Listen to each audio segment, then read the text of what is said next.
everybody, I'm Teresa, and this is day 5 in week 6 that I'm at school, and I read chapter 1 of Amelia Bedelia road trip yesterday, so today I will read you chapter 2.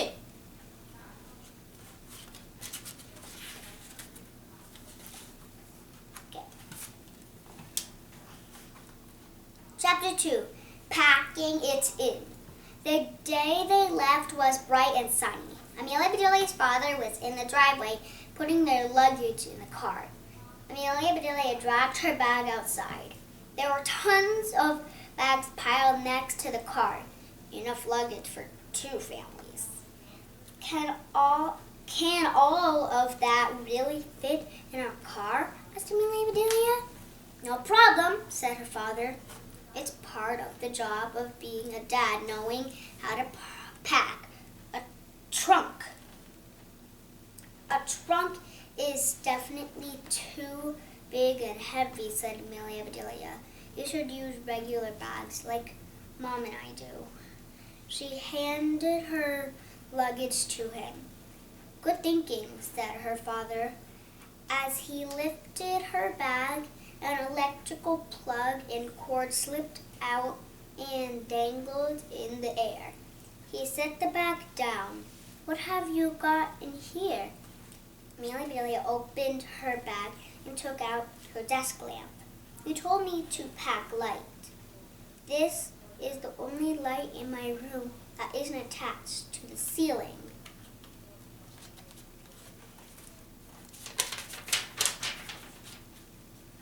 You won't need that, said her dad. There will be lights where we're going. Then he pointed into her bag. Is that your backpack? It sure is, said Amelia Bedelia, holding it up for him to see. He told me to pack my backpack too. Her father shook his head. I meant pack it full of stuff you want to take, not pack it inside your suitcase. Where's the checklist I asked you to make? Amelia Bedelia reached into her suitcase and pulled out a sheet of paper. It was covered with check marks. Making a list of checks got boring, said Amelia Bedelia, so I switched sizes and colors to make it more interesting. Her dad shook his head and said, now hold everything. Hold everything, said Amelia Bedelia. Dad, I can't pick up all this stuff. Honey, hollered Amelia Bedelia's father to Amelia Bedelia's mother. Amelia Bedelia's mother took Amelia Bedelia back inside to help her repack. Amelia Bedelia, she said, in most families, dads pack cars and moms ask for directions and kids ask, are we there yet? You'll see how it works. When they went back outside, the heap of luggage was neatly packed in the car. Amelia Bedelia handed her bag to her dad. Thanks, sugar, he said. I've got just the spot. He slid it into an empty space. Now the trunk looked like one of those wooden puzzles that are impossible to put back together once you take them apart. Run and get finally, okay? He said. You're not stuffing her in the trunk, too, are you? Said Amelia Bedelia. Don't be silly, said her dad. There's no room. Amelia Bedelia knew her dad was teasing. Finally, he was going to a kennel called a palace. They were going to drop her off on their way out of town. At long last, Amelia Bedelia, her parents, and finally were ready to leave.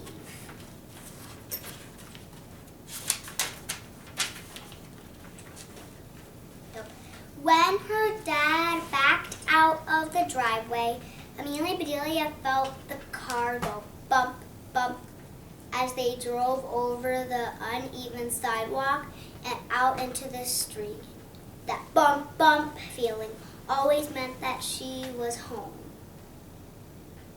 It suddenly dawned on Amelia Bedelia that she wouldn't feel that bump for a whole week. She was homesick already. They dropped off finally at the Paw Palace. As she got back into the car, Amelia Bedelia wiped her eyes. "Don't worry," said her mom. Finally, we'll be fine. She'll get to hang out with other dogs, and your friend Diana is going to take her for walks, right?" "I know," said Amelia Bedelia. "And my friend Charlie is bringing his dog Pierre to visit. Plus, guess what? The Paw Palace even has a puppy pizza night." "Hey," said her dad, "the next time I'm in the doghouse, I'm going to check in there."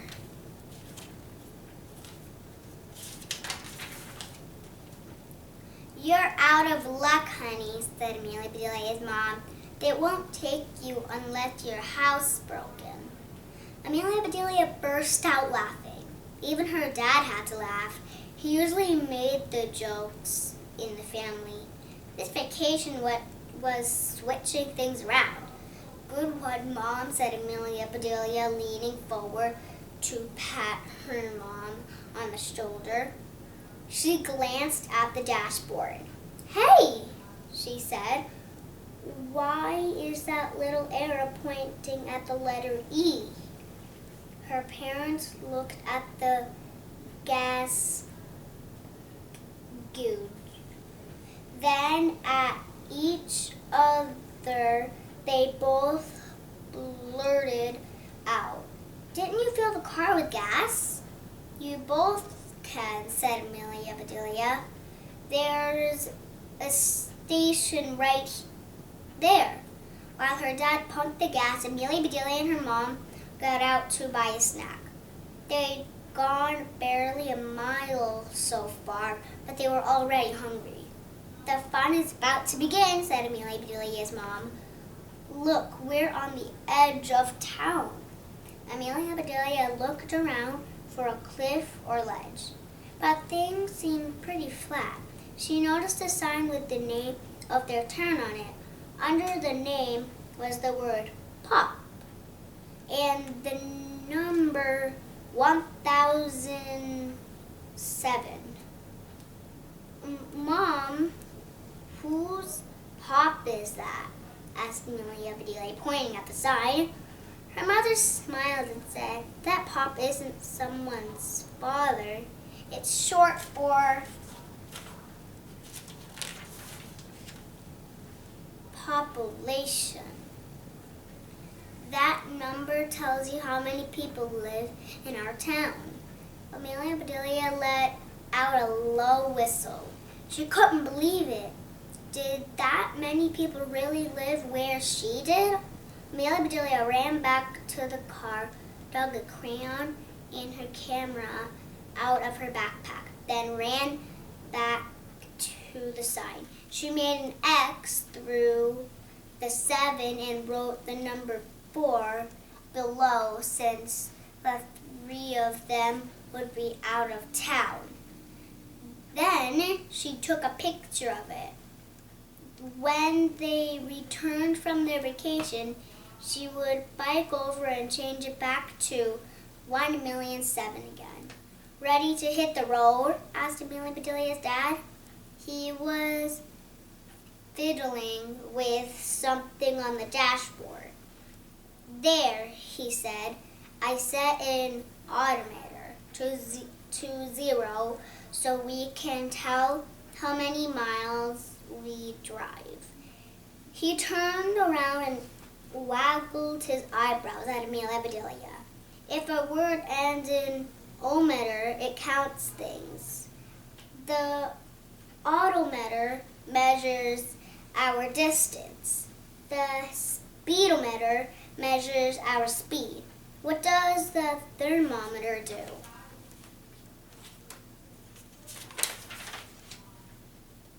"It measures temperature to tell how hot or cold things are," said Amelia Bedelia.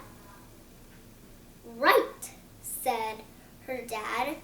And who counts how many treats you have each day? Amelia and Bedelia looked at her mother for help, but her mom just looked back, shook her head, and shrugged her shoulders. Give up, said her dad as he began to chuckle. That's a odometer. Things were back to normal as they drove off on their road trip adventure.